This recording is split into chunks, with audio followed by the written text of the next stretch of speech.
Does voter fraud exist? I don't know for certain. Are you an expert in voter fraud? No, I'm not. Well, why then is Twitter right now putting purported warnings on virtually any statement about voter fraud?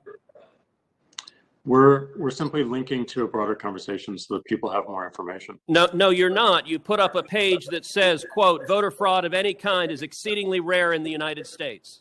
That's not linking to a broader conversation. That's taking a disputed policy position.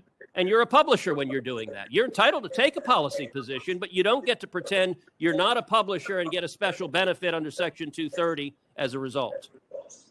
That link is pointing to a broader conversation with tweets from publishers and people all around the country.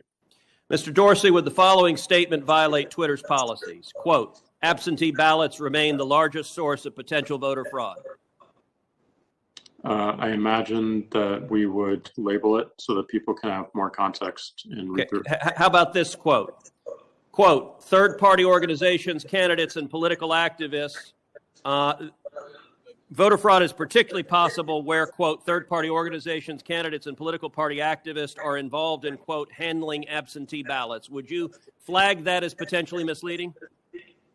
I don't know the specifics of how we might enforce that, but I imagine a lot of these would have a label pointing people to a bigger conversation. Well, you're right. You would label them because you've taken the political position right now that voter fraud doesn't exist. I would note both of those quotes come from the Carter-Baker Commission on Federal Election Reform. That is Democratic President Jimmy Carter and former Secretary of State James Baker. And Twitter's position is essentially voter fraud does not exist. Are you aware that just 2 weeks ago in the state of Texas, a woman was charged with 134 counts of election fraud? Are you aware of that?